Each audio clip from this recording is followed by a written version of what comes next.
All right. Hopefully we are live with episode 19. 19 of the Refinery. It has just been a whirlwind of a few months there. I'm JD from the Free Radical Network.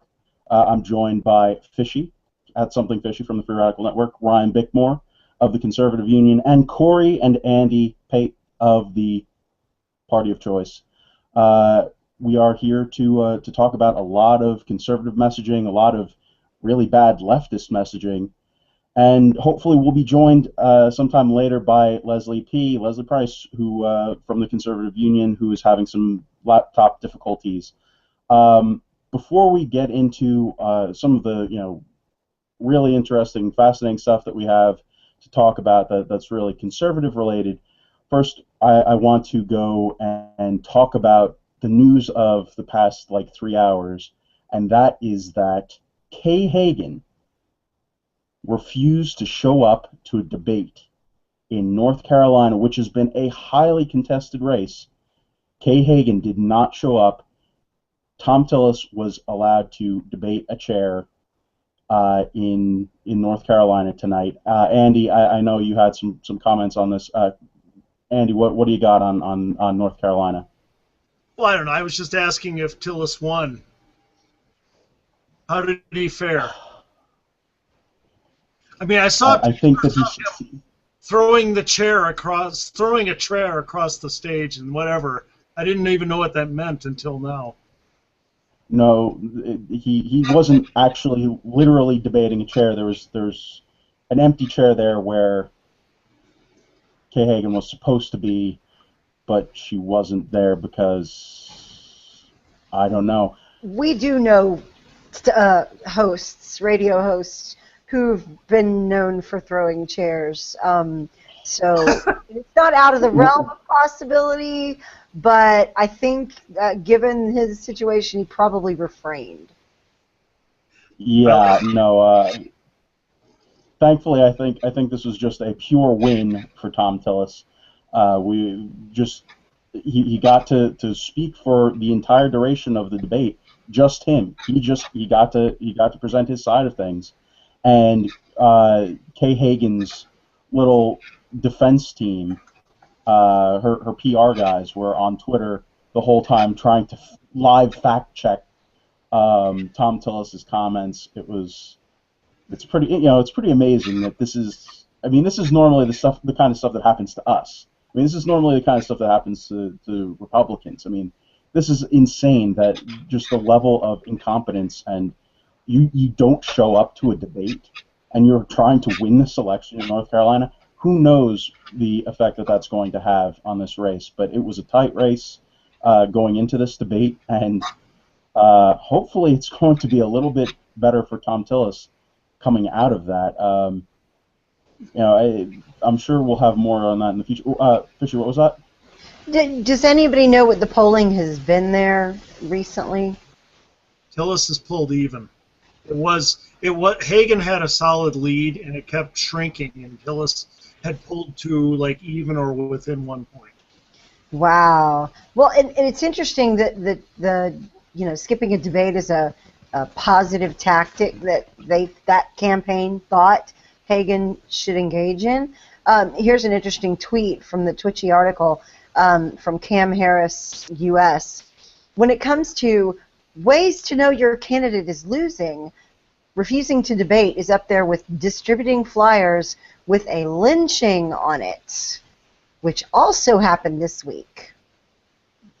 Well, I think doesn't it seem like most of this came about because of all the financial issues with basically her family getting was that her with her family getting tons of money, tax dollars through green energy and so forth? I saw that it was ranging now to $450,000-$500,000 that her family cashed in. I don't know. I'm not familiar with that story, but it is kind of amazing that Democrats thought it would be a good idea to make that little advertisement, that little thing for basically saying that if Kay Hagan doesn't get elected, that Obama will be impeached, and having the pictures, that those graphic images of a lynching going on in like, and distributed that, it's mind blowing. On the cars of parishioners of black churches. I'm it's it's racist, first off. Second off, I mean, seriously? That's you're going to, I mean, I know that they like to call us racists. They like to call us racists. But that's the kind of rhetoric that you're going to use. That's the kind of image that you're going to say that if the Republican wins, there's going to be a lynching. Really? I mean, that the organization that put those flyers out is not the campaign itself, but oh my gosh, that is the race there in North Carolina. It is tightening up, and hopefully we can actually. I mean, we've talked about the race in North Carolina here a bunch over the past couple of weeks, and it's been with varying degrees of tums that we've had to take to make sure that we got through the segments because of how close it was, and because of the attacks that Hagan was leveling against Hillis, and talking about the war on women and all that junk. But this is unprecedented. The amount of self-destruction that's going on in the Democrats, inner workings the past couple of weeks. Well, and that brings up, we talked a couple of weeks ago or last week about the large organizations, the DNC pulling out of certain races. Is this one of those races that they have stepped back from, I'd like to know? Well, they it's not so much, I don't know if they've stepped back from it so much. The big thing is, and I just pulled up the story, it was on Town Hall, that was Kay Hagan. This just broke in the last day or two, because it had already broken before that perhaps some stimulus money had gone to her and to her husband and their businesses. It has now been reported that the amount has jumped dramatically. And it says here that, let's see, the Carolina Journal, is that the main paper there, or they're the ones breaking this? Yeah. I'll get it, you talk. Corey's going to get it for you. It says, while Carolina, let's see here, a stimulus grant totaling just over $250,000 was paid to JDC Manufacturing, a real estate business co-owned by Hagan's husband Chip and his brothers John and David. And it confirmed they received an additional $137,000 in energy tax credits from the project. And this is big, apparently. This is really big. Wow. And this could explain why she did not show up. That was the next question, is if anybody had any guesses. We actually have a North Carolina resident in chat, Rob. Rob is there, and he's teasing us. He's saying that he's voting for someone next week. He is not telling us whom he is voting for, is what he says, for whom he is voting. But, so we have several friends in that state that I'd be very interested to hear their on-the-ground sort of perspective. I'm going to have to tap some people on the shoulder and get them to respond that way. Yeah, but I mean, I couldn't blame Kay Hagan for not showing up to this debate if that story is as mind-blowingly that just it doesn't sound good, it doesn't smell good. It seems like some really bad stuff going on, some crony stuff, and oh my, it's shocking again how the left seems to be involved in this cronyism. It's just really shocking that Solyndra and the Pelosi family and all of that fun stuff. So yeah, it's kind of what they their MO has been recently. So very interesting to note that. What's up with my focus, Fishy? Hello? No, I'm just making sure that it's my laptop and not. You're the only other person with camera. Making sure it's not my laptop acting up. Maybe the folks in the. Oh, we both look fuzzy. Great. That's sweet. Well, mine is because it's my laptop. Definitely. Right. You were not out of focus when we began, so I don't know what the deal is. JD's been drinking, so that could explain something. That explains it. That absolutely that explains it. Either he has or I have. Wow. Oh boy. Okay. Anyway. All right. Well, hopefully that resolves itself somehow. Well, meanwhile, Leslie in our chat is saying that you're a diva and that you've softened the lens to make yourself look younger. Yeah, that's exactly what I do. That's precisely what I'm in this for. Hey, Anyway, wait. Corey and I just wanted you to know that Sybil Shepherd did this in moonlighting all the time, and it worked. It worked. She had this halo. And she'd like glow, like you are. She didn't do the green wall though. I remember that. First off, who's Sybil Shepherd? Second off, what is moonlighting? So, like, I have no idea what you guys are talking about. I hate all young people. You missed out, JD. You missed out not being a child of the 80s. You hate all young people. That is a dramatic shift in rhetoric from you, Andy, and the Party of Choice. Is this a sponsored message from the Party of Choice? You hate all young people? Only you, JD. you hurt me by not knowing moonlighting. I'm sorry, that hurt. Wow.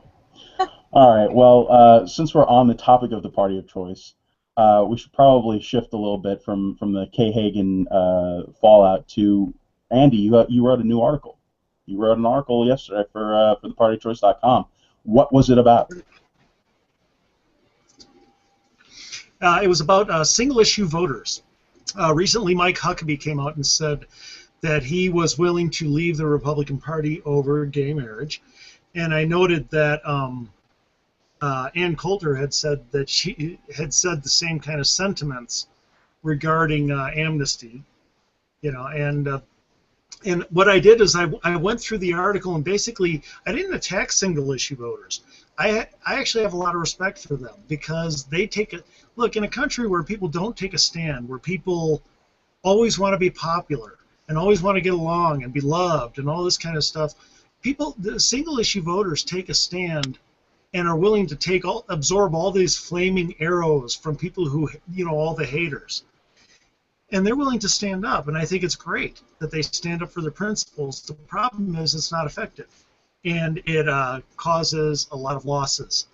And I guess I really made two main points throughout the article, one of them being, look, suppose, okay, let's say that you say, well, my single issue is abortion, okay, so if my candidate isn't pro-life, I'm out of there. I'm not going to vote.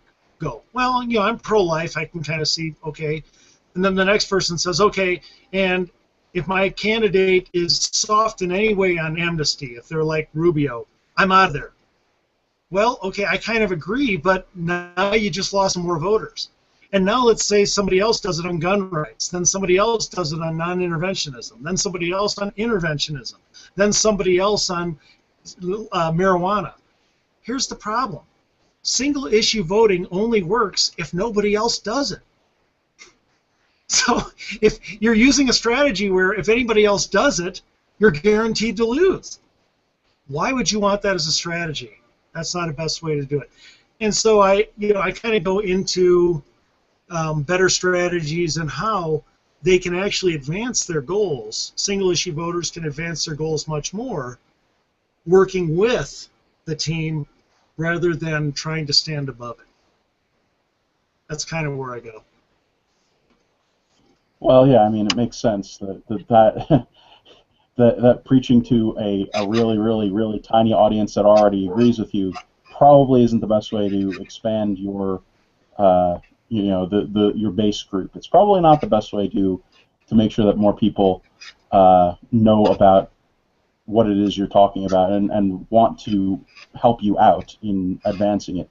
Also, oh man, host is back. What's up, Leslie?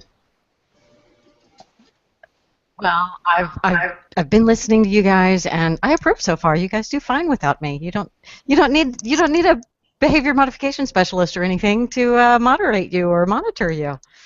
No, but we do need a cartoon detective. Everyone needs a cartoon detective, yes. And by the way, that article, things have been really busy with me, broken computers all over the land, and including mine.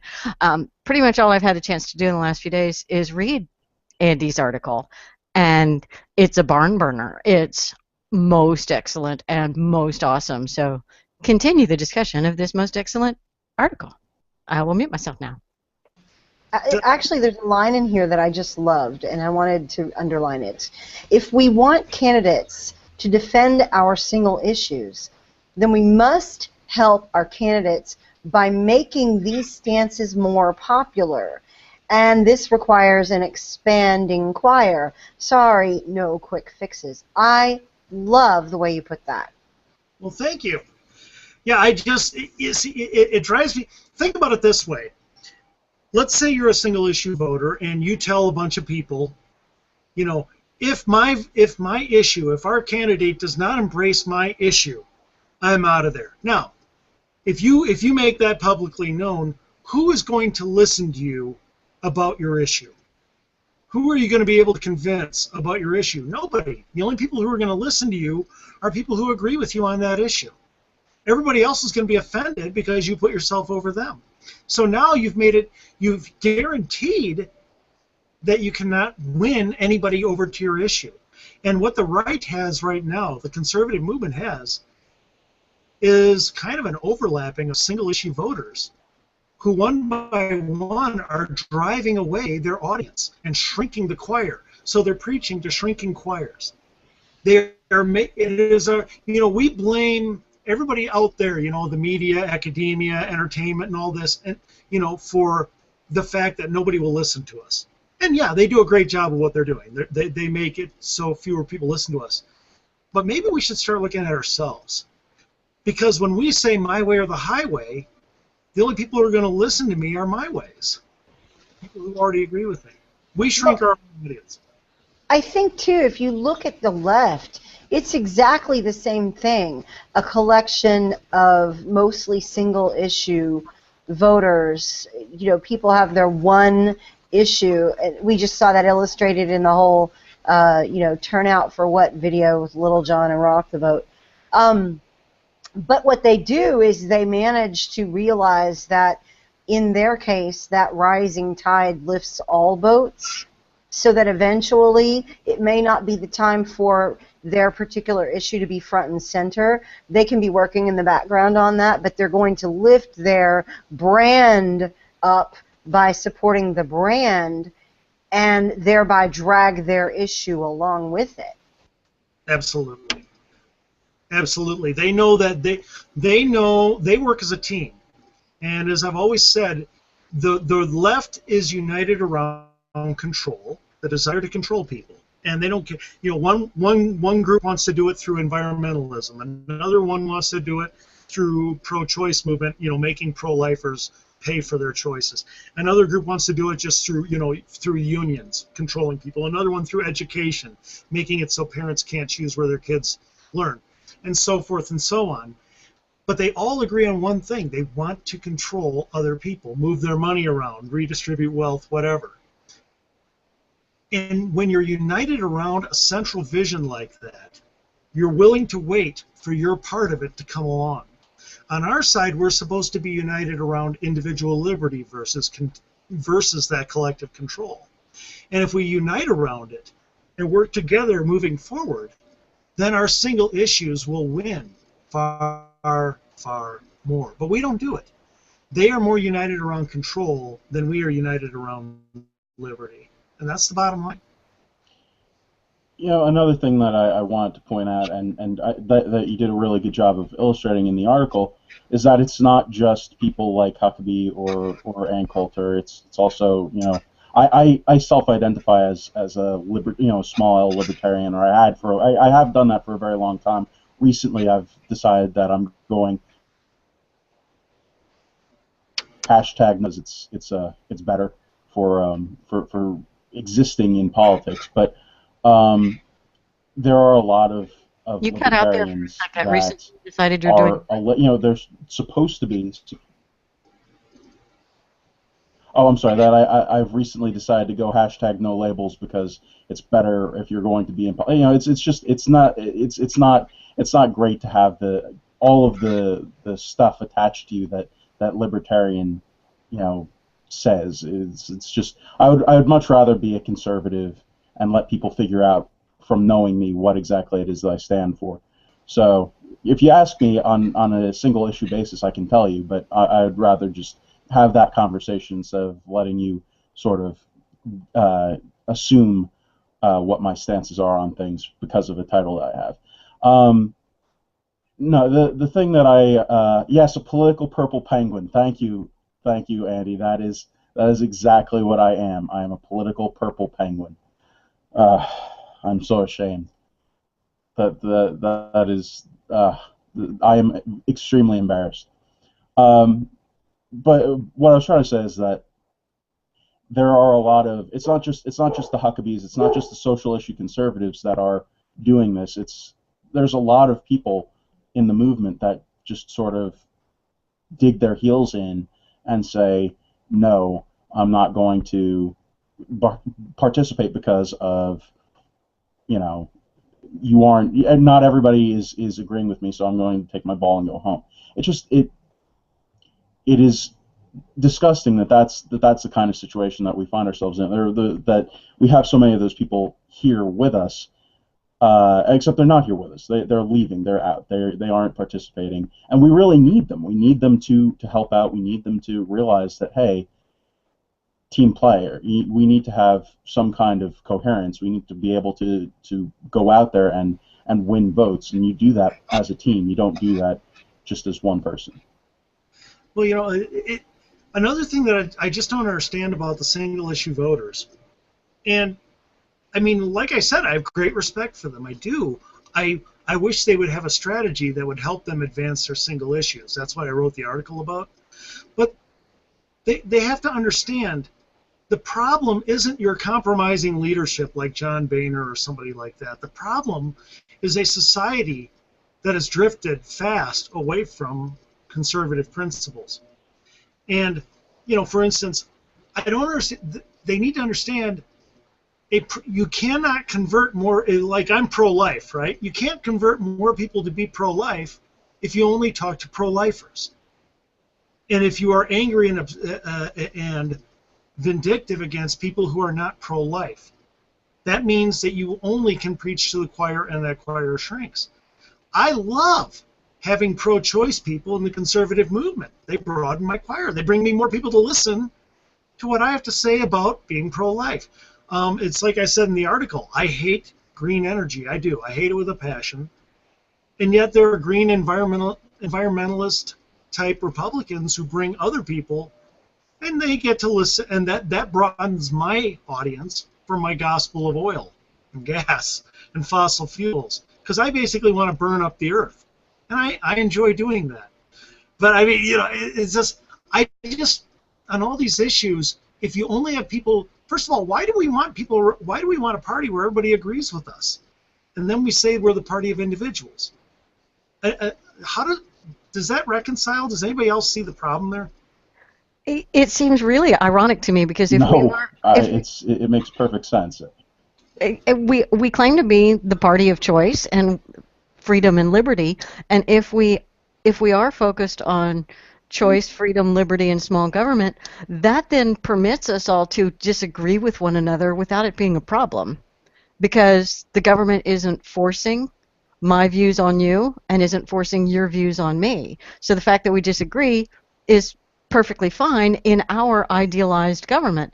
And what's ironic is in the Democrats' idealized form of government, one particular form of control is going to have to win. I mean, you can't have the they have factions that actually are kind of warring against each other, but they partner together for the purpose of making the Democrat Party win.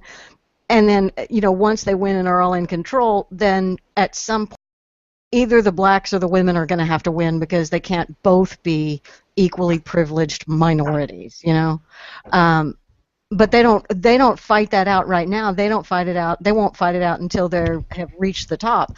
And we tend to fight out our fights that won't actually matter if we're in control, and we fight that right now and keep ourselves back. So it seems like we're really confused. I think we're going about it backwards. If you guys remember the Blueprint, that book that we've told you about in the past, the biggest thing that the liberals did was they set aside the smaller issues, the pet individual issue, whatever it was, and their main goal was just to win. And then once they won, then they went and they talked about the individual issues. Then they appointed their friends and their buddies and their like-minded pals to go and implement whatever the policy was that was important to them. And, we don't believe in just taking control and then making, winning and then making sure that everybody lives the way that we want them to. But I do think that we lose sight of the fact that we have to win before we can govern. And then once we are able to win and we are able to govern, that's when we can take a look at the individual policies and say, okay, where can we cut back government so that we can free people up to make their own choices? Yeah, so, go ahead. So this idea of having people in the same party with different views, like one pro-life, one pro-choice, or things like that, is something I've always kind of thought about and wondered about. To me, it seems like in a lot of cases there's a right and a wrong. Pro-choice and pro-life might not be the best example of this, but for example, raising minimum wage.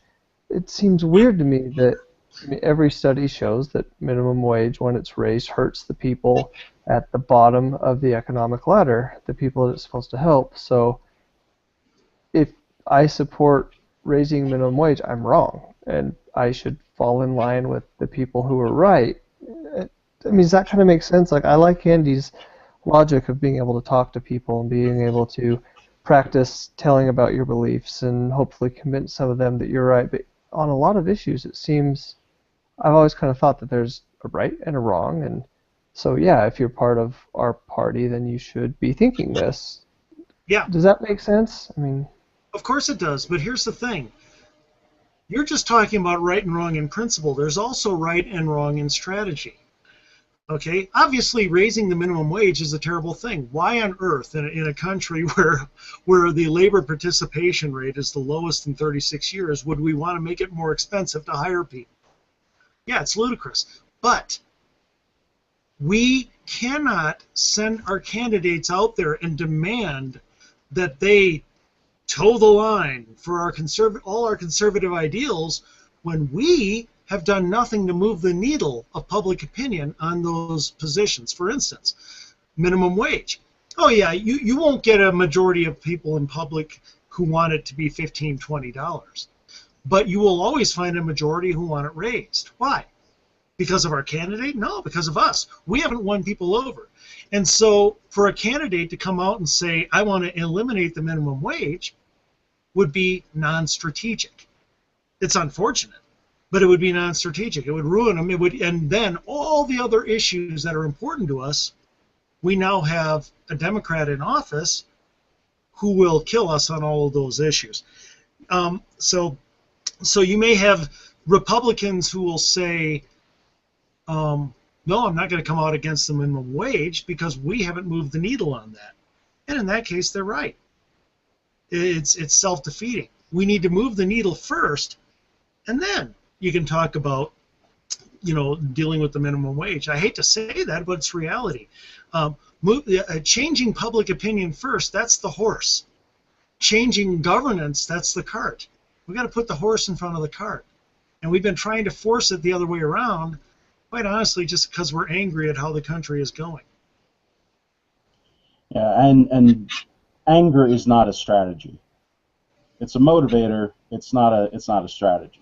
So saying, we should not be against, we should be against the minimum wage and we should shout it from the mountains. we should figure out how to make it so that everybody else is angry about the minimum wage and doesn't want to have the minimum wage be a thing before we start making our politicians go out there and try and run on those issues. So just, it would be helpful. It would be helpful. Yeah. But once again, that's not differing. Here's the thing. You won't find many conservatives who differ. When we see somebody like, say, Paul Ryan put out some programs, some of which are fairly big government, right? Yeah, but then we think that he's not down for the cause. He doesn't believe in our principles. Wrong, no. He sees society where it is, and he sees where we want to be, and he says, look, I can't get them from A to G without B, C, D, E, and F. I've got to move them there. I've got to start getting people hooked on a little bit of capitalism, a little bit of free enterprise, a little bit of free market, before I can ask them to give up all of the public support that they're totally addicted to. And he's right. And I hate to say that, because look, man, I'm a constitutional conservative. I want instant restoration of what the founding fathers envisioned, of course. But Paul Ryan, you've got all these people in the Tea Party, I know, because I'm with them, and they're right. They've got all the right, all their views are wonderful. But they assume that Paul Ryan is a rhino, and they'll call him a rhino all over the place because he's trying to move society piece by piece to where we are. So, Andy, I'm hearing your point, and it sounds to me like you're making the case for reforming Obamacare rather than a full repeal. It's already in place. A lot of people like a lot of the ideals. It would be very difficult to undo something that big that quick right now. So let's go with an Avik Roy type health plan where we scale a ton of it back, slowly make changes towards free market, and then over time we can get more and more towards the free market that we want. No, actually, with Obamacare, I think you could do a sudden repeal. I think Obamacare the public is moved on that. They are moved. You could very quickly. Now, by the way, there's a lot of systems in place to where maybe not instantaneously all of it. I don't know about the logistics, but yeah, you could very quickly get rid of Obamacare. I would simply repeal it, eliminate it, and put in systems that actually make a difference. Tort reform, medical savings accounts, things that actually matter. People would love those things. They're just terrified of them because they don't know, because we haven't shown them how cool those things are. Right, and that's a little bit further down the road because we need to get the presidency first. We need to win that election. We need to win 2016. Right now, we're working on winning 2014.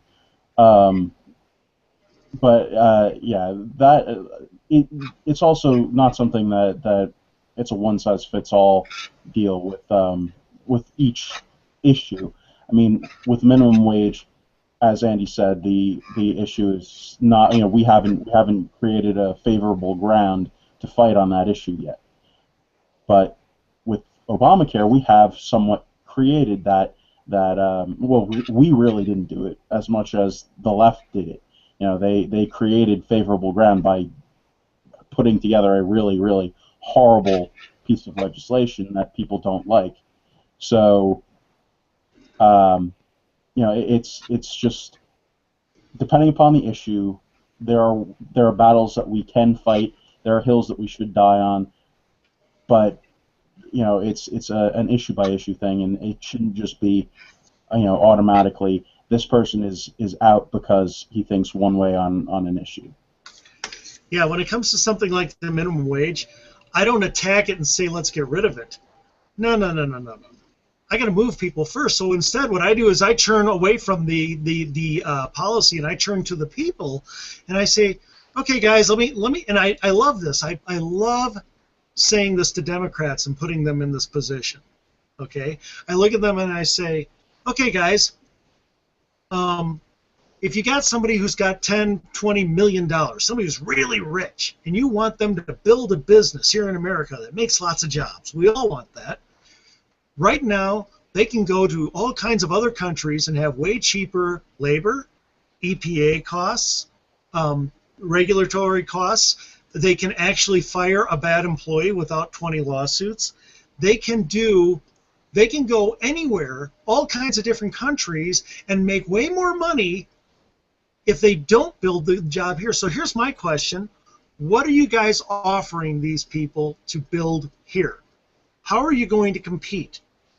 And I put that to them a lot, and I've talked with younger people and just say, how is America going to compete to get them to build here? And within that, now they look at things like minimum wage, labor unions, and things like that, and they start to realize, wait a minute. And I say, yeah. You ever heard of offshoring? Is sending jobs overseas? That's why they go overseas. Look, I don't want to make it harder to employ people here. I want to make it easier to employ people here.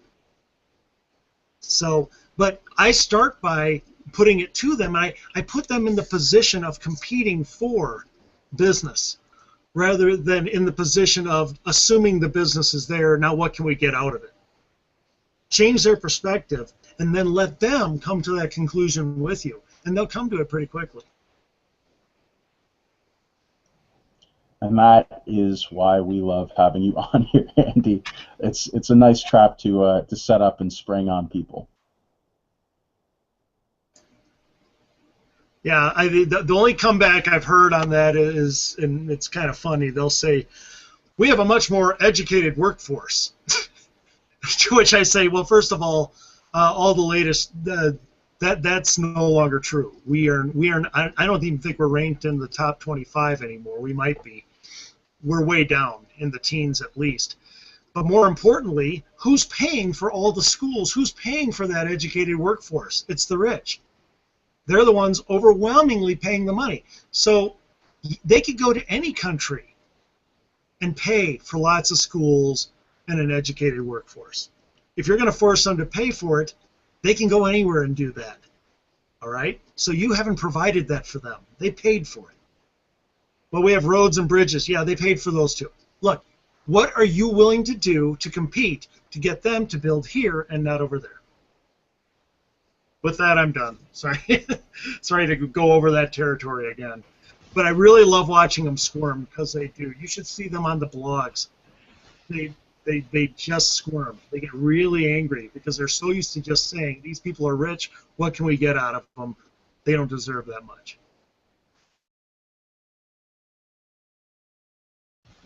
Well, it reminds me that one of the things that's been happening here, and this is going to sound like it's not related at all, but it is. We talked about this last week about the subpoenas that the mayor of Houston has issued to pastors for their sermons, their emails, their communications with their congregations. And interestingly, I came across today the sermon that my own pastor had preached this past weekend, just Sunday. He's actually written a letter to Anise Parker about the issue, and with some loving but strong language, I believe. It was very forcefully made. The points were forcefully made. But it was interesting that one of the things in his sermon that he said was almost exactly what you're saying about affecting the culture before concerning yourself with the governance of things, of affecting the government. That the reason that we are having issues with advancing, say, for Christians, advancing Christian values is because we're not moving the culture. And it was interesting because he really, really took it to the mayor, but then he took it back to the congregation, talking about we have to stand up and talk about what's right, but we need to do it in love. And we need to do it with relationships with people, and we need to do it talking about, long-term, telling people the truth and then being there for them, as Christians, according to our beliefs and whatever.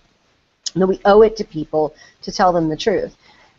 But he made that point over and over again, that it had to be lovingly, it had to be with compassion, with understanding, with all of these, not ugly, not mean, that there were people who had all of this law, all of this truth, but no grace in them to give it.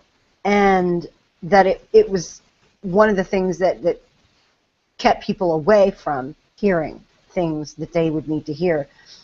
The great thing I thought about that, though, he actually went and told this congregation, and it was stunning to me, but he told the congregation that if they had abdicated voting, if they were Christians and they decided not to vote, not to participate in the process, that they were equivalent to those people in countries who didn't even have the right to do it. And that it was their duty to be involved. But also, he was saying, culturally is where we have to do our work. I just thought that was so neat, that kind of dovetailed right around with what you're writing.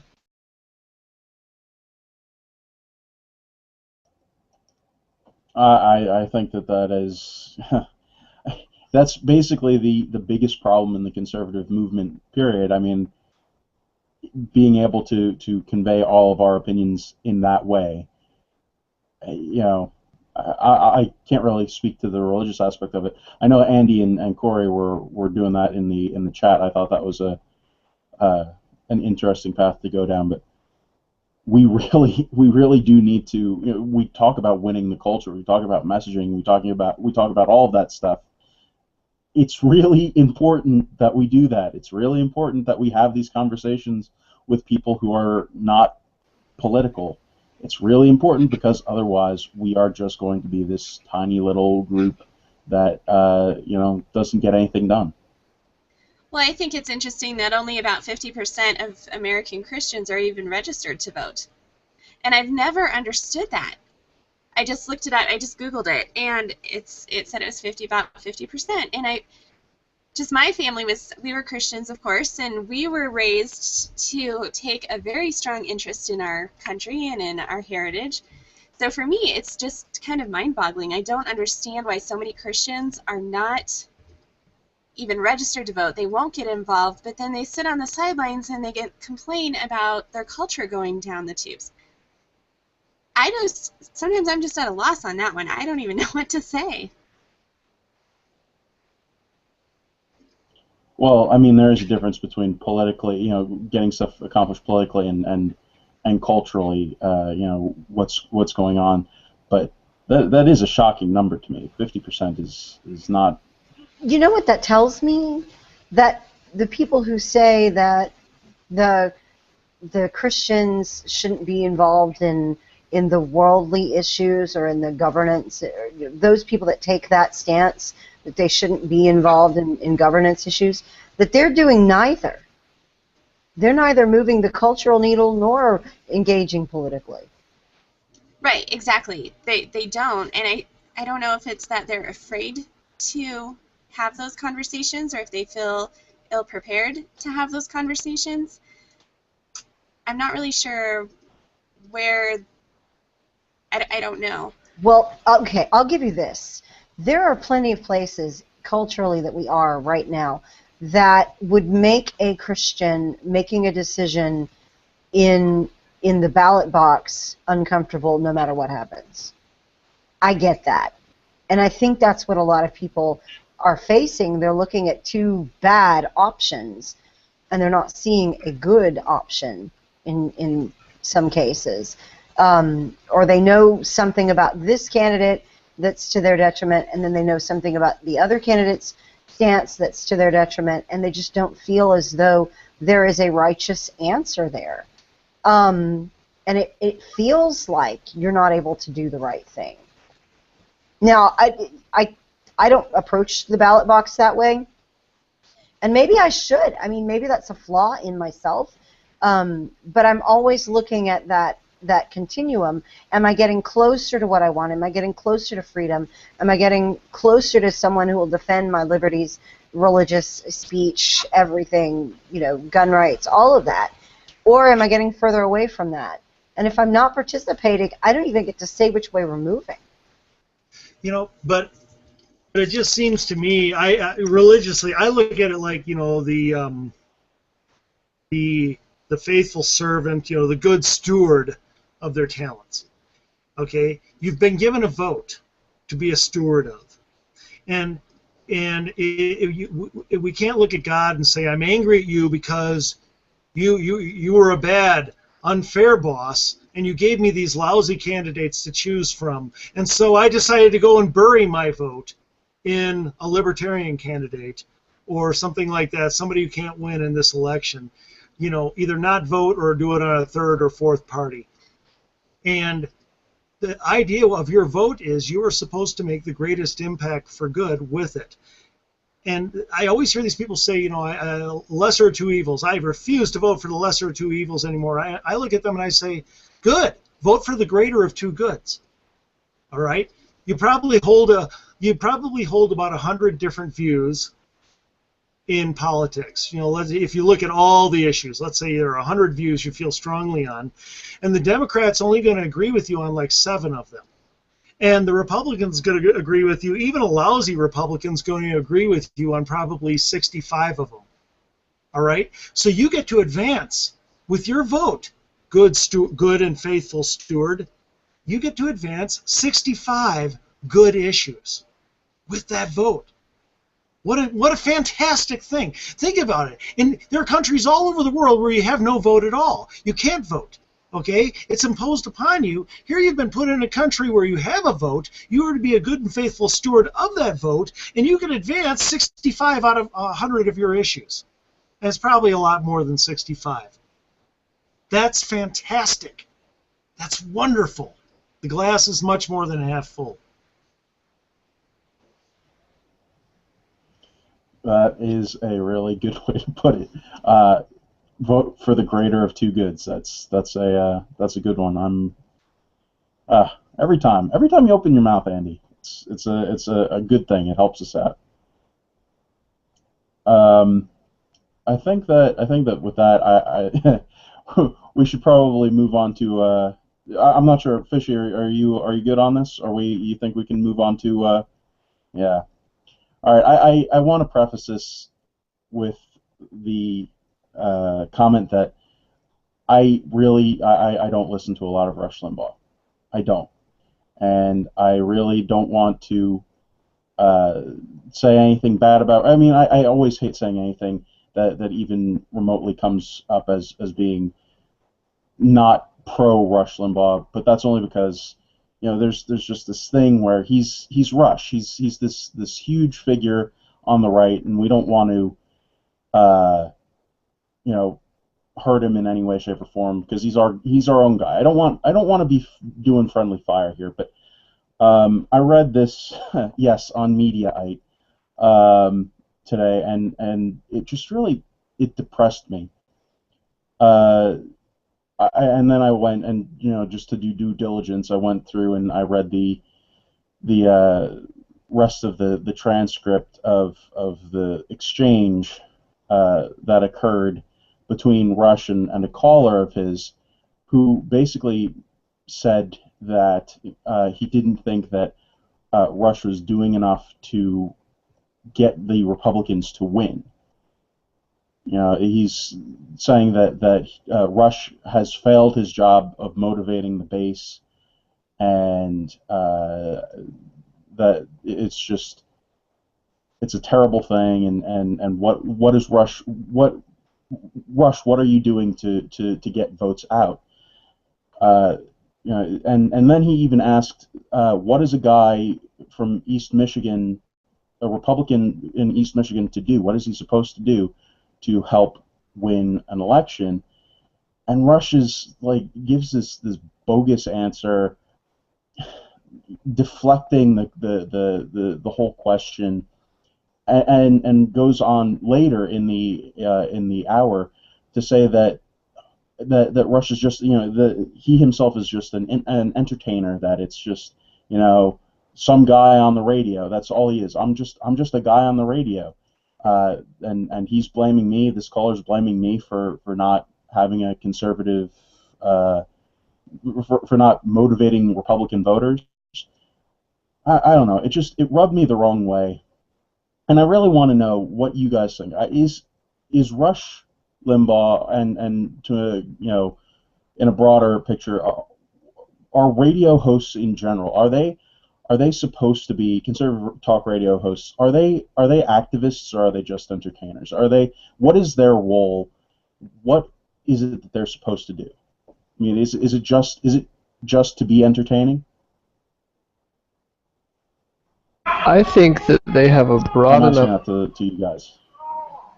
I think they have a broad enough audience that they have a little bit of a responsibility to be an activist. You see it on the left all the time. All of the personalities on the left, it seems, are activists, whether they're Hollywood musicians, other politicians, or I mean, almost everyone you can think of in Hollywood comes out with this leftist opinion. They're doing fundraisers, they're doing commercials, they're doing dumb videos like we watched last week with the Lena Dunham. So, yeah, they're entertainers. That's their job. If they don't want to do it, I guess they don't have to. We can't force them to do it. But the other side is doing it, and that's a large reason why they're winning the culture war. Andy, Corey, no. Anyone? I'm at a loss here. Okay, It really shocked me to hear what Rush said on this. I think they need to be activists, absolutely. Look, the other side owns the media, academia, entertainment, the sports industry. They own every major mouthpiece to the American people that moves public thought. For our leading speakers to not be activists, my goodness, I think they need to be activists as well as entertainers. I'm not saying that it's their responsibility to move us all. I think that responsibility is ours. Okay, but that doesn't mean they shouldn't try. Yeah. So here's the quote that this kind of is part of what really just made me really confused here. Rush said, "I'm not trying to motivate the Republicans. I don't think it's possible. I'm not even sure the Republicans want to win other than to get their committee chairmanships. I don't think the Republicans really care. I don't think that they want the job. I don't think that they want the pressure of leading. I don't think the Republicans want a smaller government at all. I don't think the Republicans want to reduce government. I just think they want to run it for a couple of years so they lose it again." Okay, so that response, first off, is basically saying that, oh, woe is us, the Republicans are just as bad as the Democrats. They're why bother? So right there, that's demotivating. That, I mean, anybody who's a Republican, to me, did anybody get were you motivated by that statement? No, that made me really upset, actually. And I thought we learned our lesson back in 2012 with all the primaries and all the attacks that were going on with the different candidates. We were our own worst enemies. Look, one of those candidates was going to become our nominee. So what are you going to do? Go around and say, oh, this person is terrible, that person is horrible, don't vote for them, don't vote for them, don't vote for them. Oops, wait a minute, vote for them. Okay, everybody, let's vote for them now. It's time to vote for them after you just trash-talked him, and that's exactly what he's doing with the party. I don't like a lot of the things that are going on in the Republican Party, but it's what we've got, and we got to start somewhere. And what I really didn't like, and Glenn Beck did the same thing, they drive away all these votes by telling everybody how rotten their own. Let's keep in mind, the Republican Party is the only numerically viable opposition to the Democrats right now. That's where we are in history. The Democratic Party is simply too big. Okay? You've only got one option. And here you've got these big voices like Glenn Beck, who I love, Rush Limbaugh, who I love, Laura Ingraham, who I love, and all these others coming out bashing our team. And then in the last couple months of the election, they try to get everybody to turn around and go vote because they realize we're about to lose an election. They did it in 2012. They did it in 2008. and it drives me nuts. They drive people away for 6 to 10 months, and in the last month or two, Glenn Beck did this exact thing. In the last month or two, he was begging people to vote for Romney. Well, it's a little late, Glenn. You got all your people so angry, they're going to stay home. And I love Glenn Beck. I'm a huge fan. Okay? But it's too late. The damage is done, and it really makes me angry. Yeah, and what's really even more infuriating to me is, I mean, that thing that Rush said in that quote, it was talking about Republicans, like the the elected Republicans. But the question that the caller asked is not about it wasn't about the Republicans that are already elected. He was talking about the voters, the voter base, the Republican base. You keep giving us hope. We keep getting our clocks clean. 5 million less Republicans voted. We're losing. The caller went on to say, if you had motivated us years ago, 4 or 5 more million people may have voted for the Republican candidate. And then Rush said, "Oh wait, this is my fault?" And I, far be it from me to blame this on Rush. I don't blame any election on Rush Limbaugh, none whatsoever. So the caller continues to go. The caller's talking about voters. The caller's talking about getting the base out. And Rush, instead of talking about the base, instead of talking about the people who are ostensibly his listeners, and saying why, answering the guy's question and saying, hey, this is why, whatever the turnout wasn't affected by me, or if it was, whatever. Instead of talking about the turnout, instead of talking about the voters, he deflects off into, oh well, the party is awful. So that's it. Well, the party is awful. But that's which, I don't understand. I was just going to say, but Sorry, go ahead. I was just going to say that's the vicious cycle that they're getting into. I'm not saying it's just Rush. I think anybody who is a public figure with an audience, if they're constantly talking down, be it the candidates or the party, you're going to demotivate the base, which means the base isn't going to turn out. And it's cyclical, and then it gets worse and worse until it snowballs worse and worse, and you've got a totally unmotivated, depressed base that doesn't want to go vote because you're telling them that the party is terrible, that nobody has any real motivation to change anything if they're a Republican. Yeah, I mean, how can Mark Levin, who, once again, I'm a huge fan of his. I love Mark Levin. I'm sorry to keep couching into that, but I am. Okay? How can he just absolutely slaughter every Republican who isn't lock, stock, and barrel in agreement with him 99.9% of the time, and then in the aftermath of the election say, "Don't look at me, I didn't have an impact"? Look, the people to blame are us out in the field, of course, because we're the ones either casting the votes or not. But none of us reach millions of people. And look, I think it's great to come out and say, here's what I'm down on the Republicans for. Bang, bang, bang, bang. But always, always in the context of, we got a war to win. We have to win the war. The consequences are too great. It's not good enough on the next day to blame people. It's much better to say, hooray, we won. I think our activist entertainers, whatever we call them, they actually aren't activists. They're our political entertainers. We have a smaller crew because we just have our radio hosts and a few.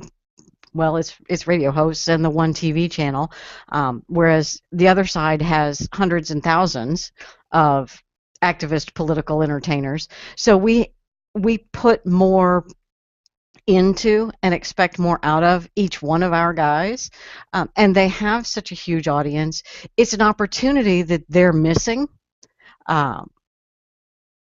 Rush has a huge opportunity to really drive action and to really drive Republican outreach and activism and all of that. He chooses not to.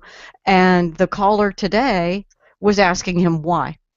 And Rush avoided the question. And that was really, I agree, it was extremely disappointing to read the evasion that Rush did. He did what we laugh at Jon Stewart for. Rush Limbaugh did the clown nose on, clown nose off routine. And that's disreputable in my book. He really did. I'm just an entertainer. I'm just here to increase advertising revenue. Anything you're expecting of me is wrong. And then, after the election, if the Republicans don't do as well as we could, which we won't, we could do better than we're going to. We're going to, in some races, we'll do better than expected, and in many races, we'll do worse. Because while we are listening to talk radio and reading the horse race polls about how good we are, the Democrats have their well-funded, well-heeled, genuine professional activists doing a bunch of shit behind the scenes. Sorry about the language. You'll have to edit that out in post. But they're doing a bunch of stuff behind the scenes that we aren't doing. And they will sneak up on us with their get out the vote effort and with their Democrat straight party, Democrat straight ticket voting. We will lose judgeships down ticket. We'll lose a bunch of races, a bunch of little races that we shouldn't have lost. And that means that the Democrats will be in, their farm team and their low-level people will get the professional experience and start shaping things from a city and county level. And we won't have even noticed because we will win the Texas governor race. Woohoo! But we'll lose some judgeships because a bunch of our people don't want to vote straight ticket Republican because only stupid people do that or something. And so we'll lose a bunch of judgeships, and the state will change in favor of Democrats. And that's because our professional talkers are not taking on the role of activist and educating the electorate. They're talking about the news, and they're talking about the horse race, and they're yelling and having their TV arguments because of the entertainment value. And I just think it's sad. Well, I'm sorry, Fishy. Fishy has been sitting this one out for like the past 10 minutes. So please, Fishy, please jump in. The past 4 hours, more like. It disturbs me that this is the ground that there is, but it also disturbs me that we put that much responsibility on an entertainer, and a self-described entertainer, although I agree with Leslie 100%. Rush dodged that, and equating him to Jon Stewart is exactly where JD went with it when he was bringing this to me. It was just exactly the same thing that Jon Stewart would do. Oh, well, I'm not taking responsibility for what anybody got out of what I did. I'm the entertainer. What you do with it is up to you. And I don't claim any responsibility about that. Yeah, that's a skeezy thing. Okay, I'm going to lay that out there too. But are we the kind of people that is who we're looking to for advice and for anything more than entertainment? Now, Rush Limbaugh got on the scene. Nobody was talking conservative politics in the culture until late 80s, early 90s, when Rush exploded onto the scene. But Rush is and has always wanted to be a radio guy, an entertainer. Did not sign up to carry the mantle of conservative politics. People thrust that on him. Yes, he talks big. He's got, your typical entertainer, large ego. Okay, get all that. But, and perhaps he did eventually claim that mantle, but it was not something that he started out with. It was sort of the big talk, hey, I'm an important radio host. This is, I've got all these listeners. I've got this great large audience. So what I tell them is important. He educated a lot of people on the strategy, on the sort of ground, the way that liberals operated. A lot of us never even thought. We got smacked in the face time and again from liberal tactics until he explained it. Okay, so he's educated a lot of people. But that's step one. Everybody is responsible for going out and making these things happen. And while I understand where the caller's coming from, I just, maybe, okay, maybe this is just my bubble, which is outside the talk radio bubble, because I don't listen to any of these people anymore.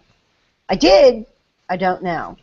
And maybe it's just me, but I find it a little bit discouraging to me that people are listening to, the words of Rush Limbaugh talking about how bad the candidates are and then just going home and staying there. That's on them. It's on a lot of people. I mean, it's on the person who stays home just because they heard one thing and one piece of information and they decide to stay home instead of further looking into things. And it's on us as activists for not being able to counter the opinion of these large radio hosts in an effective manner to say, oh hey, well yeah, okay, Rush said this about this guy a billion years ago, so that's fine, but you should still go and vote for him because we need to have a conservative elected instead of a Democrat, or go through those things. But I mean, I think that there's a lot of blame to be pushed around there over whose fault it is for people staying home. But don't you think that there's I don't know, it drives me crazy to have that clown nose on, clown nose off thing enter into this discussion. It's not what I was expecting. It completely blindsided me. And see, I was not surprised at all. Not a bit. Because I've heard that claim, I'm just an entertainer, or that I'm chiefly an entertainer, that is my job. Rush Limbaugh is not about building a movement. He's not about featuring activists. He's not about putting. When was the last activist anybody heard Rush feature? Or, I mean, yes, he'll read from blogs on air. He'll give a hat tip to, say, Sultan Kanish or somebody at Breitbart or something like that on occasion. But this is not what Rush does. He does not feature other people. He does not interview other people. He does not make his job promoting people who are doing the work. The last one I can remember that he had any kind of real promotion interest in was James O'Keefe. That's it. I can't think of anybody else. Now, it's been a while since I've listened. It's entirely possible that he has done that. But I've rarely seen him do the things that would support an activist type culture of getting things done. I've seen him, interview a couple of people that would be, candidates to set the record straight on something, to explain something. Rush is not in the business of promoting other people. A lot of the conservative movement is not in the business of promoting other people. They're not in the business of giving you options and help. They're in the business of making a name for themselves. You see it time and again. It's the way people are when they're attempting to make a name for themselves in entertainment. It's about the big story. It's about the shock value. It's about enraging you, angering you, motivating you to not go out and fix it, but to listen, to come back. That's what this industry is, which is why I abandon it, because I don't think it's helpful. I don't know that I buy that though. I mean, I don't know that I buy that there's no level of activism, that there's no level of that the lines of entertainerdom, of him being an entertainer, is that clear cut. I think that he's done stuff in the past. I think that he's done. I mean, is it really that he is just an? I asked the question before. Is it really that he is just an entertainer? Does somebody who comes up with Project Chaos, was that a radio show host prank? That, to me, that sounds like something that is an activist type thing to do. That seems like it's something that he's trying to get Republicans to go out and vote in Democrat primaries, is that for a joke, or was he actually trying to affect change there? And if he was in that case, then what has changed since Project Chaos that you know put him from the activism role into the role of a strictly entertainer? And if those lines did change, was there an announcement? Did I miss a memo that would have let me know? Oh, hey, Rush is not all about promoting conservatives and getting conservative politics be the base in America anymore. I mean, like I don't know. And I'm not a So follower of Rush. I don't watch or I don't listen to Rush. So what you're saying is that, okay, you're going to be so proud of me for this one. What you're saying is that the guys up in the announcer's box have actively participated on the field, and now they want to claim we're just the announcers. precisely, that's the analogy. That analogy works fine. You're welcome. Can I Thank say? you. Let me say two things on this. Number one, obviously he's an entertainer, but you don't spend 3 hours a day advocating and then claim you're not an advocate, claim you're not an activist. He is. Okay, he is an activist. He is a leader by virtue of the size of his voice and his impact in our movement. And that's the way it is. And secondly, Corey and I just go on. We go on a radio show program once a week here in town. We go around and I speak and I do presentations. And afterward, I'll have a lot of people come up and they'll just be like, and they'll be very excited. This weight has been lifted. They see hope where there wasn't hope and so forth. And they get very excited. Here's what goes through my head. I could get a lot more people to like me really quickly by taking shots again and again at the Republican leadership. You can acquire huge popularity almost overnight by being another arrow shooter. That'd be so easy. It's so easy to do. But here's why I don't do it. I only want to advocate what's good for them. And dividing and getting allowing Democrats to be elected to where all we have to unite us is our mutual griping over the disaster that has befallen us is not good for them. And my message to Rush and to Mark Levin and all these guys is this. It's okay to hold these people's feet to the fire. I think that's outstanding. But if you don't do it in the context of advocating, look, here are the numbers. The greater good is to get these people in office.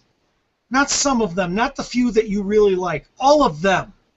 Because you need to get as many people as possible in the Senate to caucus with Ted Cruz, okay? What they're advocating is not good for people. And then that's why they want to distance themselves from it. If what they were advocating was good for people and then we'd win, they would be trumpeting how they won in their advocacy and how great it feels. But because what they're advocating is bad for people, division that causes us to lose more and causes more elections of people who hate us and want to destroy us, okay? Then they want to call themselves entertainers. And I'm sorry, I think while they are entertainers, that's a cheap way out. When I'm on that radio or when I'm up speaking, I will not advocate for strategies that are going to hurt the audience I care too much about. And that is why we like being a partner with you guys, because that attitude is so lost in so much of conservative interaction that we've found. And not just from us ourselves, but people that we know who have been completely beat down by that sort of negativity that's out there. And the sort of, bait and switch, not taking responsibility for what they have done. Personally, I'm not shocked at anything I've heard. It's shocking to me when someone says what you say. I'm not going to do things that hurt the movement. That's shocking.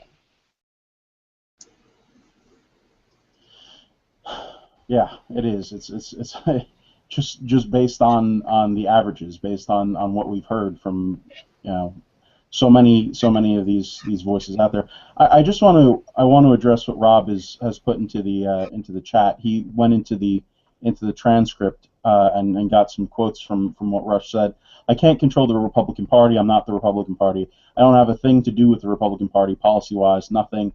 It's why I'm writing children's books. I want people to know the truth of this country.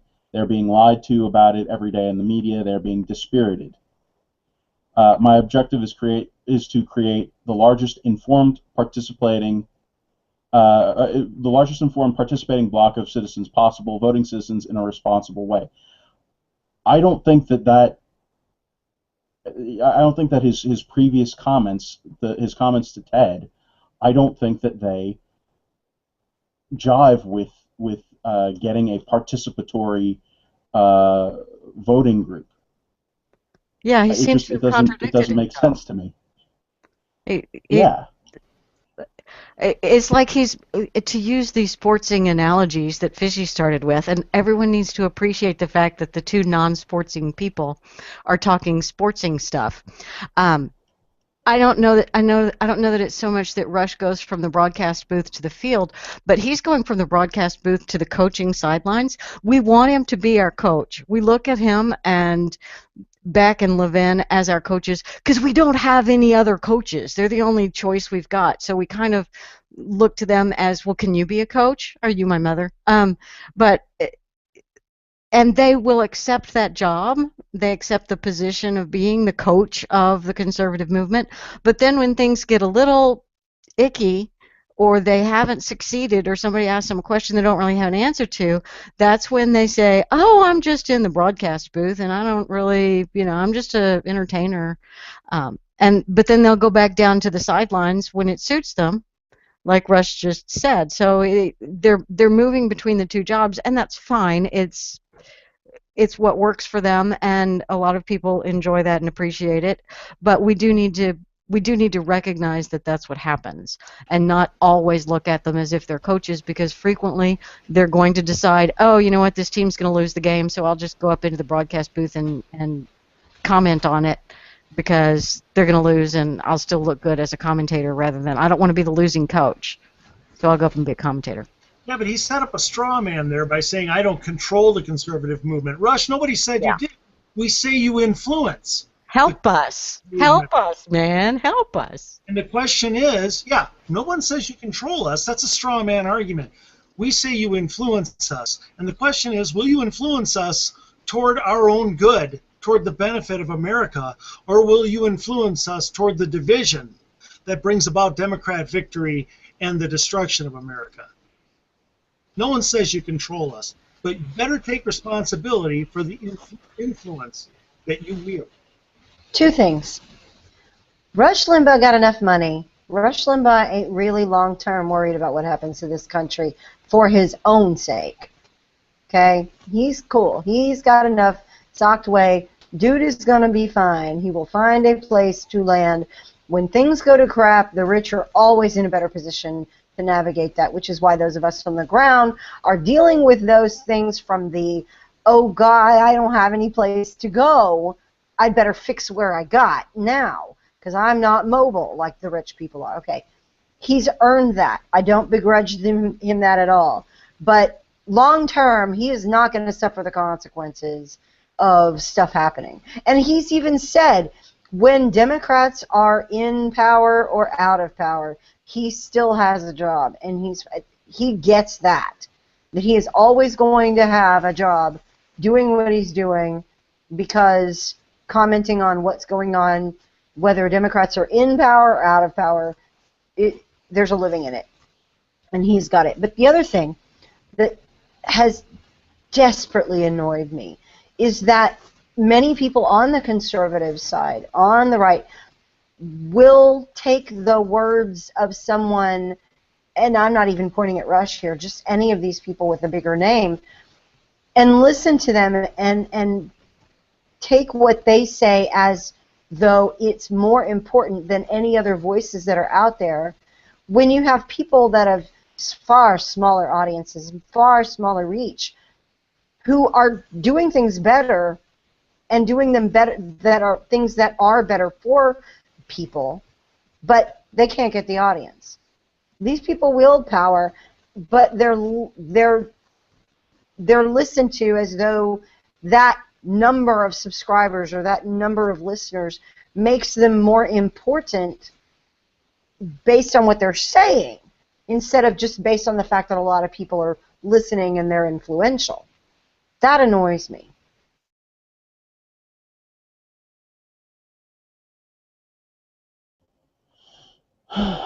The whole thing is really, it's a confusing situation, and Rob in the chat is pointing out that Ted wants Rush to be the leader of the Republicans, and that Rush rejects that position, and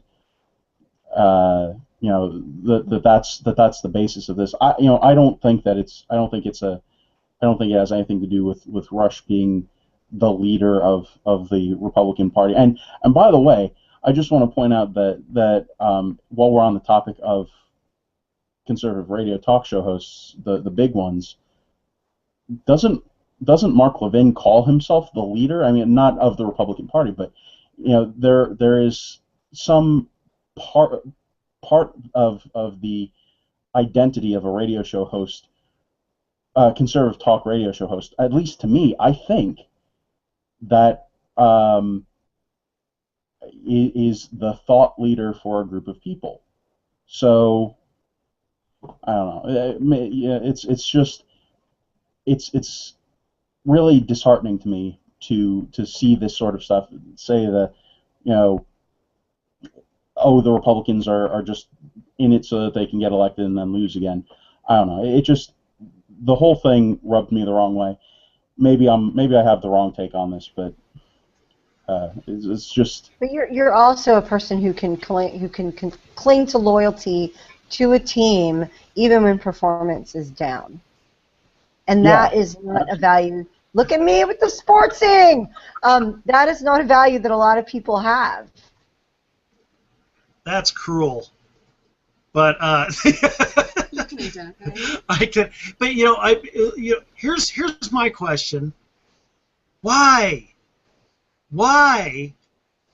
when conservatives believe in taking responsibility, why has the conservative movement become one big shift blame-a-thon? It's not me. I didn't do it. Let me tell you something. I'm going to tell you exactly who is to blame for the 2012 election. Me. I did not win enough people over to our point of view. I did not move enough people in Colorado to understand choice versus control. I did not get the message out and equip enough people to win against the war on women. I failed. Now I'm going to try to do better going forward, and then I'll try to do better going forward in the next 2 years, and the next 2 years, and the next 2 years. But we conservatives are supposed to be the ones who leap to take responsibility quickly. And we are all leaping to shove it off. And that's my problem. Once again, Rush, no, you're not controlling us, but you do influence us. Take responsibility for that influence. You influence millions of people to be angry at the only party that could possibly liberate them. And so did Mark Levin, and so did all the others. Now, I'm not saying say the GOP is right and everything. Hold them to the fire, say where they're wrong, but for goodness sakes, put it in context.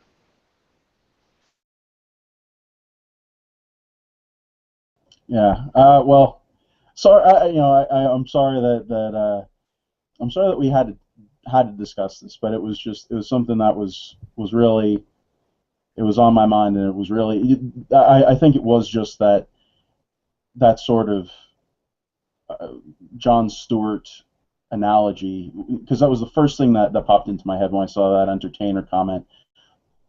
That just threw me off from a lot of stuff with this. I mean, and that's not the context that we normally talk about radio show hosts in, and that's another thing I want to point out is that not we actually know a lot of really, really good radio show hosts who are activists possibly first in radio show hosts because that's what pays the bills.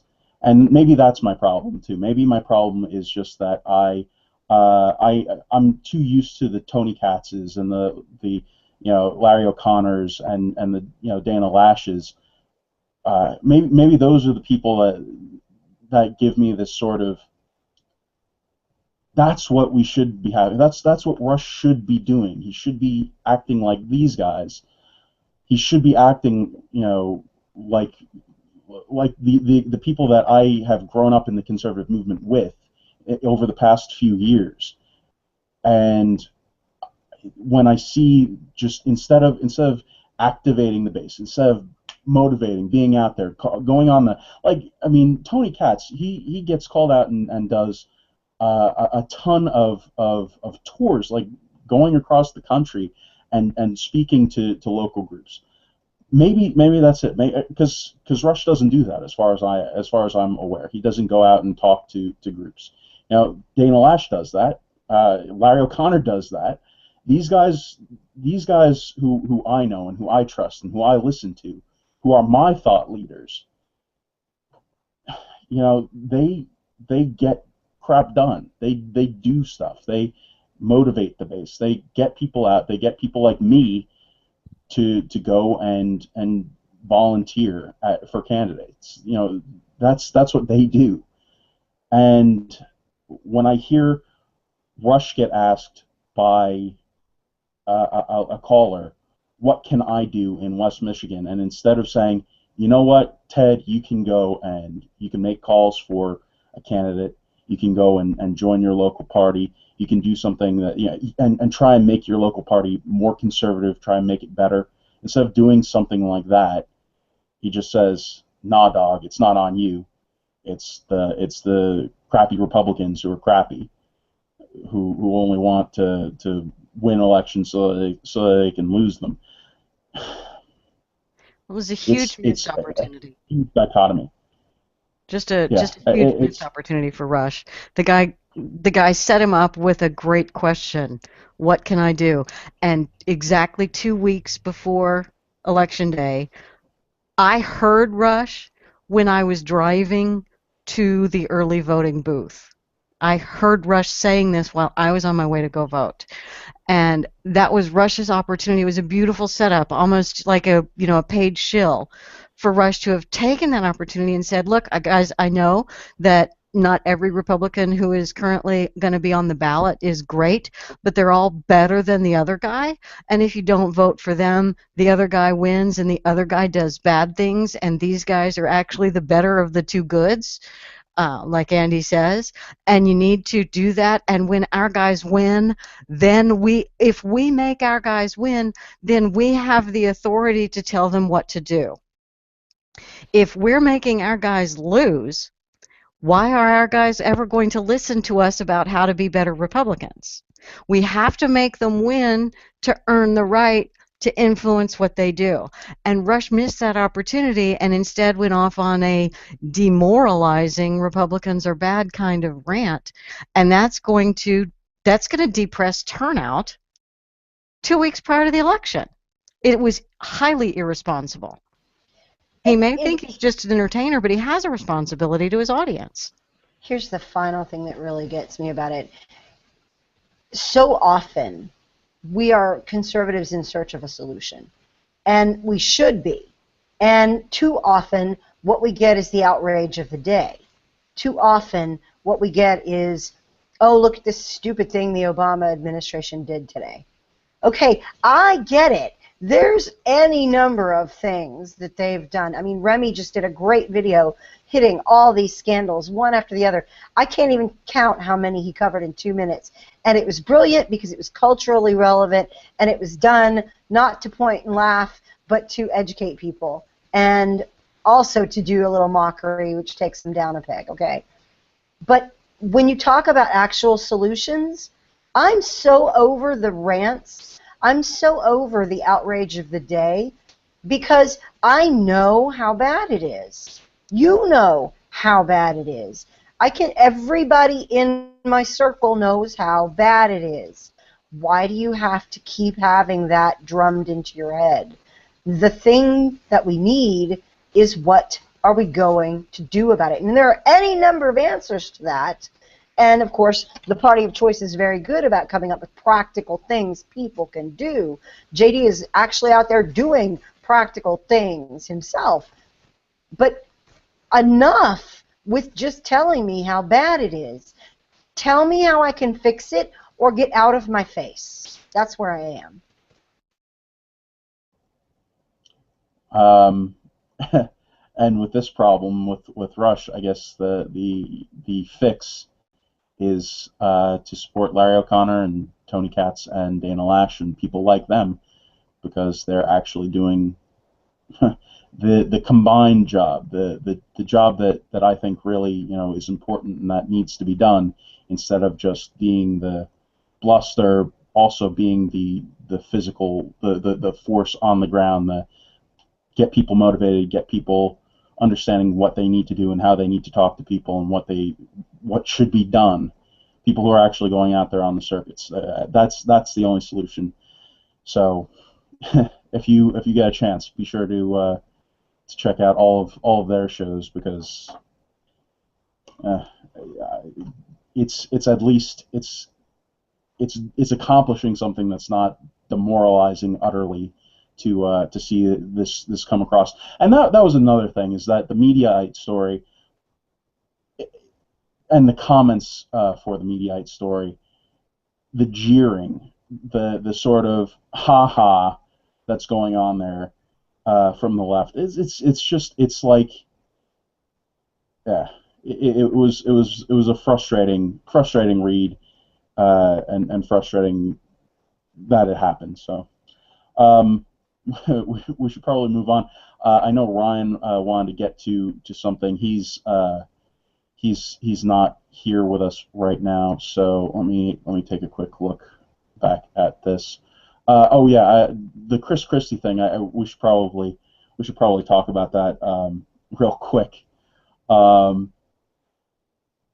Chris Christie, and this link is going to be in the clip, or it'll definitely be in the episode at the end of the show. But say what you will about Chris Christie, the man knows how to call BS in the state of New Jersey. He was on 101.5, which is the radio show here, the radio station here for politics in New Jersey, and he was doing a Q&A session, and a cop called in and wanted to talk about pension funds and healthcare plans and all sorts of stuff, and was trying to trap Chris on issues. The dude just owned. He was so completely. It's so rare that we ever see real successful counters to the left. I mean, we talked about this last week. We talked about, or it might have been 2 weeks ago. Yeah, it was 2 weeks ago. We talked about Newt Gingrich and John Sununu being effective at getting, sort of dashing the liberal premises and questioning them and rejecting them. And Chris does an excellent job of calling BS on what this guy was saying about Chris Christie slashing pension funds, doing all sorts of stuff. Chris said, "Hey, none of that was me. That was the previous two governors. If you want their phone numbers, I'll gladly give them to you." It was an amazing clip. We can't play it for you, but I definitely want to have a clip mentioning that. Fishy was the one who found that for me, or who found that and sent it to me. So thank you, Fishy, for finding that. It was great because Christie didn't get into the personalities of anything. He didn't name call the guy he was talking to. He called him on his strategy. He had the guy laughing at the end, giggling and amicable exchange for the most part. But Christie was saying to him, You come here with your talking points, but you don't have the facts. Here are the facts. Did you yourself receive a cut in your pension? No. Did you yourself have any reduction in your benefits for life? All we are asking is that the people of New Jersey who are paying for your Cadillac plan that's better than most people that live in New Jersey get, and your pension, which is more than a lot of those people can look forward to, we're asking those current people employed to pitch in. So we've not raided pensions, we've put money into pensions. He just lays the facts out at his fingertips, and the guy has nowhere to go because he depended on some union talking points that Christie just eviscerated. He just shredded them. And I want to see more of that. I just thought it was a beautiful moment that it ought to be put on video, sent around the country to every conservative candidate. This is how you do it. And I think people were making comments on the share about whether Christie should be a good presidential candidate or whatever. And JD had a great answer to this. Tell him what you said.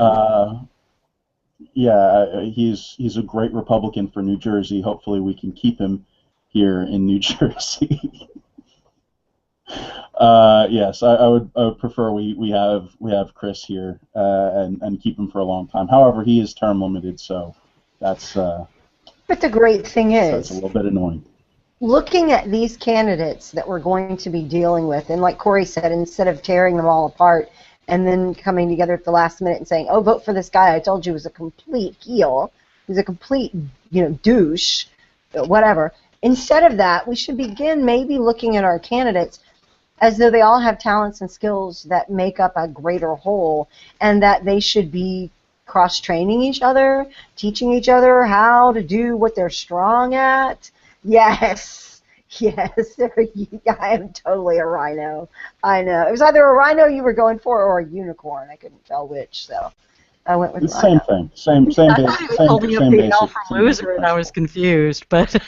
No, I caught it. No. That was the universal sign for rhino. So, yes, no, they but pulling you're an right. Andy of it. Rhino corn. Rhino corn.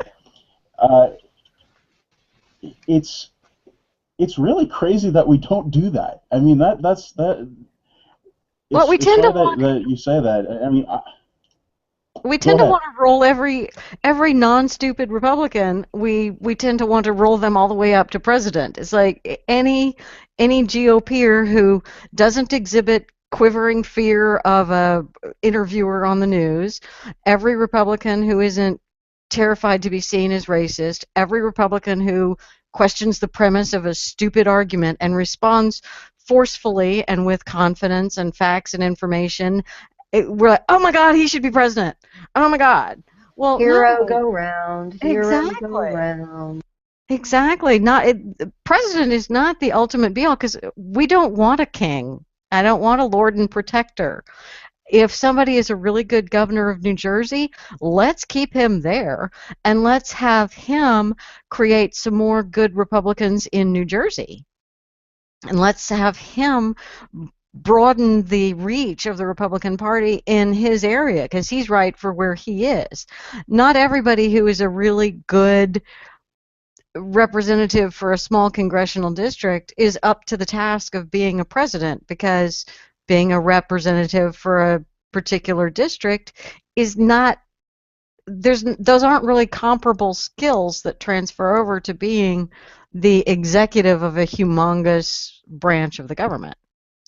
Being a legislator is not the same as being an executive, and just because he's not a stupid Republican doesn't mean he should be our president. I'm perfectly fine saying, "Yay, Chris Christie, that was a really great thing you said. More people should say stuff like that." And maybe it takes the sting out of, oh, Chris Christie's a rhino, Chris Christie's horrible, Chris Christie's bad on this issue or that issue. How about we focus on what our guys are good at and learn from that instead of feeling that we have to leave scorched earth behind us in the service of our one candidate that's God, who's going to be the savior of the party. the savior of America. Yeah, how about, hey, Boehner and McConnell, why don't you try to learn from Chris Christie about his ability to answer a question? He's very forceful. He's confident without being arrogant. And, well, okay, I can't really, never mind. Well, All right, well, now you've got rhino on rhino action. It just gets ugly. Yeah, never mind. We don't I'm on want to think allergy about meds, that. okay. No, but you're right. It's funny that we don't try and accentuate the positive. Is that the phrase? I can't think of it. But that's not what we're doing.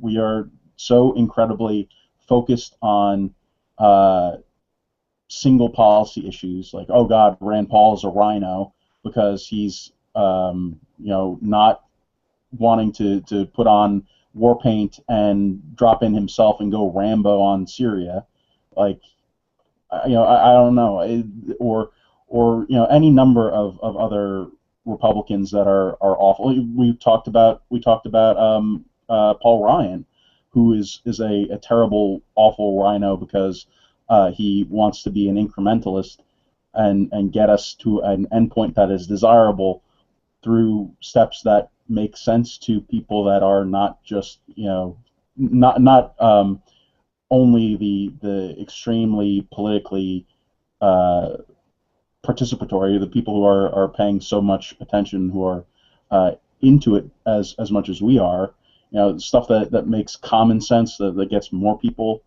interested in what he has to say.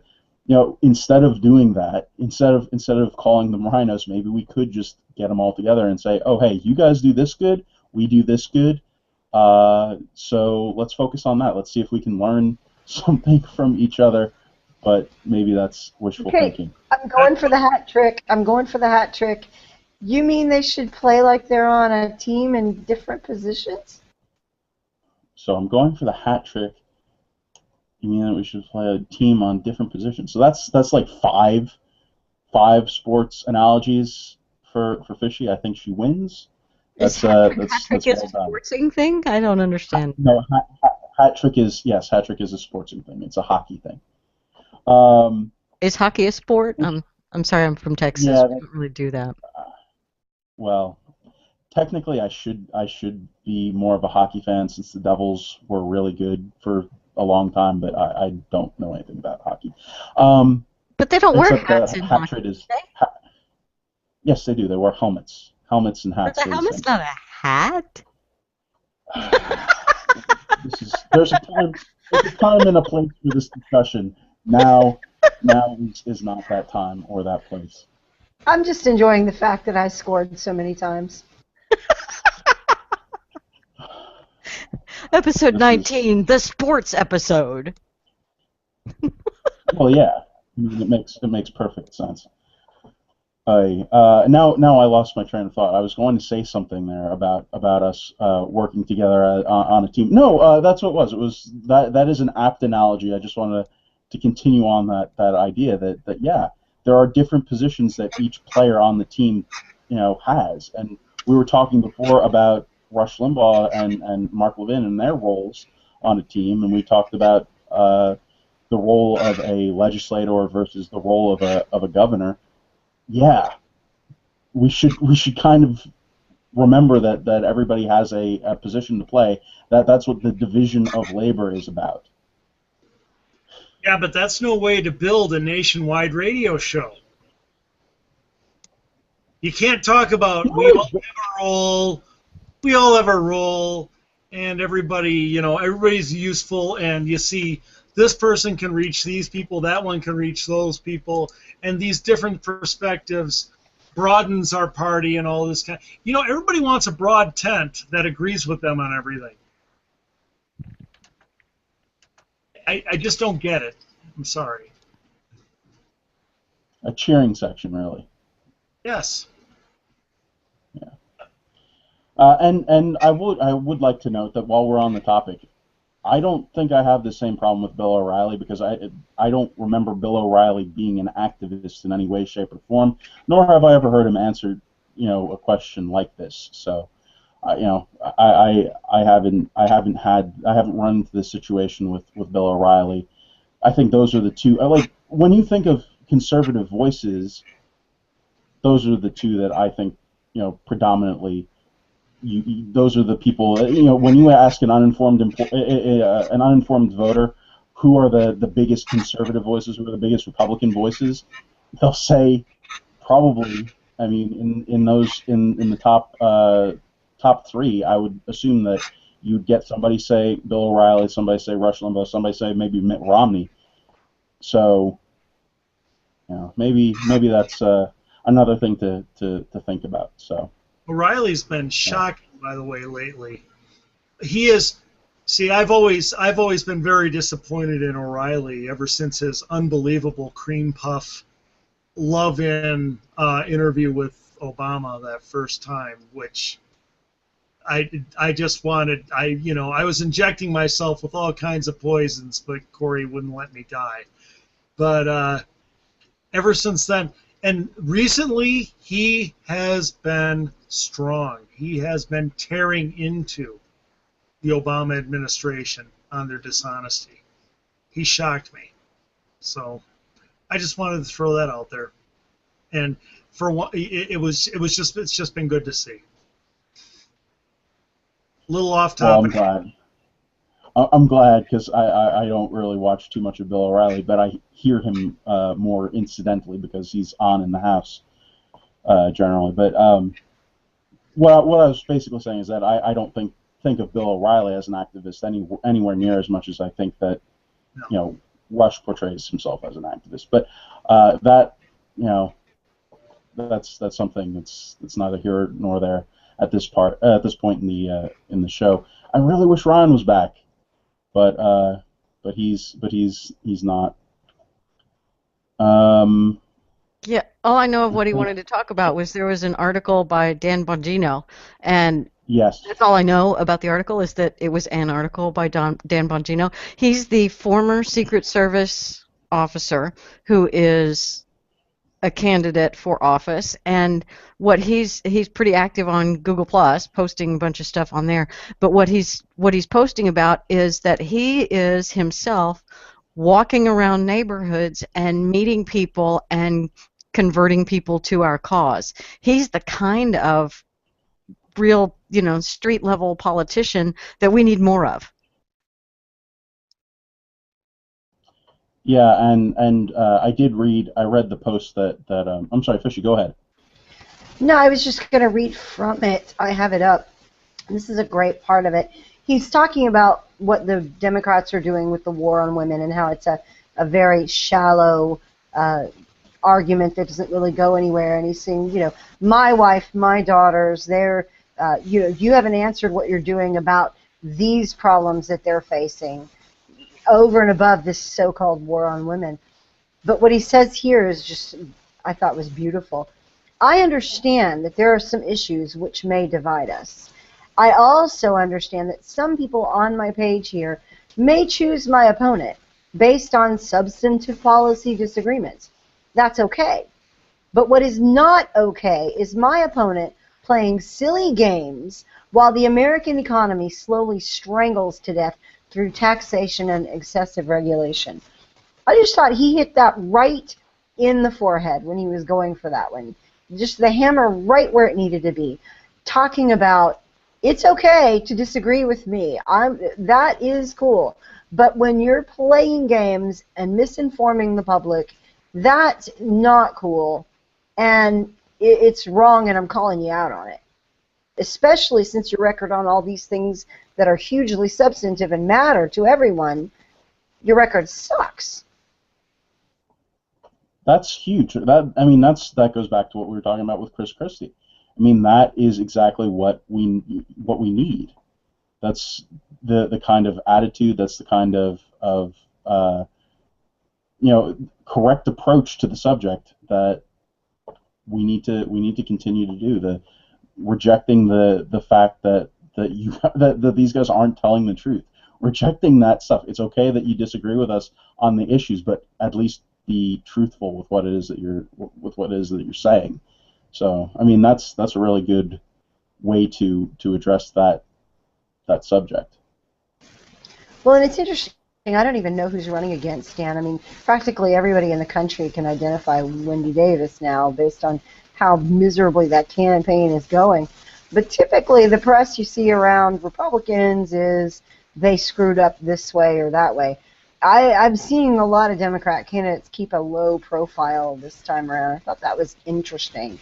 But Bongino's not having any of it. He's out there talking about it very loudly. And I guess in Texas we get a little tunnel vision over Wendy Davis because of how much media and press it's gotten. I mean, the latest is now she's saying that Greg Abbott won't say that he would stand against a ban on interracial marriage. And When the heck did that come up? I mean, who's talking about banning interracial marriage? I know, and then Wendy Davis hashtagged it "Not My Texas," and then got 800 tweets sent back to her saying, "You do realize that he is in an interracial marriage, technically, right?" It's like, are they now asking him, what's your position on nuking Haley's Comet the next time it comes around? And then are they just asking him random questions and he's not answering? And then, Greg Abbott refuses to ban. And seriously, interracial marriage? Have they seen pictures of his wife? My God. How stupid is she? Because who's calling for that? I want to know. Right. Nobody. I mean, and if they are, well, make them go back to the cave that they just came out of. Right. I was sitting here thinking how many people I know in marriages that are not marriages and relationships that are not like Anglo with Anglo or Hispanic with Hispanic or Indian with Indian. How is that even an issue now? My kids have multicultural, multiple ethnicity friends and have all of their lives, and now they're suddenly Wendy Davis has to drag out an interracial marriage ban? What? It's 2014. It's 2014, people. It's 2014. That was the same thing we talked about last week with the Colorado Senate race. It's 2014. Roe versus Wade has already been decided. We know all of this stuff. It's not happening now. We've dealt with it. It's done. There's nobody calling for a ban on interracial marriage. Nothing is happening in that arena. I don't know what it is that you're smoking, but I don't know. It's just desperation. It seems like it's just desperation. We're getting so close to Election Day. Next week will be our last show before Election Day, and I'm still not sure exactly how we plan on handling Election Day. I think we decided that we're gonna move our show to Wednesday, so that we discuss the outcome. Right. That I believe is. I mean, we talked about that a few months ago. Yeah. But now it's here. It's here. We're going to. Very exciting. Man. It's very exciting. Yeah. So we have that coming up in the next few weeks, and it's going to be interesting. The Democrats seem to be shooting themselves in the feet. It's looking really interesting going forward. So. And I just want to do, before we close out, I want to make one pitch for getting out and voting and taking someone with you. I took someone with me to vote, and she had not voted before. Well, she didn't vote in the primary. She didn't vote in the last election last year. But I brought her and had her vote with me today, and my next door neighbor came over to my door and said, "Okay, where is our early voting place? And I know you've researched the issues. How do I vote on stuff?" And this is a guy who I had known him, and we had talked politics quite a lot for several years, and then I found out he had never registered to vote here. And so he now thanks to me, is a registered voter, votes every single time in the primary, in the runoff, in the midterm elections, in the in-between elections, and he votes exactly how I tell him to. So you're welcome. I've got you 3 votes, straight ticket Republican. You're welcome. Everybody, That's awesome. y'all can do so much better than me. I know you all can, because I don't even like people, and I got 2 of them to go vote. You guys are like normal and you like people, so you can do better. If I could high five a cartoon detective, I would. But seeing as how I can't, I just thanks a lot. That's huge for getting those votes out for sure. That's And why more didn't you play than the applause sound effects? Oh, okay. That's a lot of work to have that Hangout Toolbox app up and ready for those sound effects. I know, but this We need a producer. self-indulgent. We need a professional producer on this show. This sure ain't me. I'm the one who forgets the profanity rules. That's funny. That was funny. Yeah, that's horrible. Uh, Okay, so well, should we sign off? I also want to thank. Oh. Yes, let's sign off. But I just want to also thank Rob and Prue in the chat for being here the whole show, and for participating and for talking with us and giving us their opinions and stuff. It's always great to have people in the chat. So I want to thank them and thank everybody for watching all the clips. There were like an insane amount of them this past week. 11. We have over 100 clips. Wow. From the refinery in the past 4 months. You guys do good work and lots of it. It's good stuff. You guys, it's us. It's the team. It's the refinery team. But anyway. Anyway, thank you, everybody. Great show. We will see you next week, next Tuesday at 8:30 p.m. Central for the refinery, and bring your friends. But if you have to choose between bring your friends to vote or bring your friends to the show, I will make the sacrifice and say take your friends to vote, because I want what's best for the country more than what's best for us. And then share the videos with them, and then you don't have to worry about, making the choice. Exactly. All right, have them watch YouTube while you're driving them to the voting. Yes. The voting poll. And then buy them some bacon when they're done. All right, that's it. We will see everybody next week. Thank you. Bye.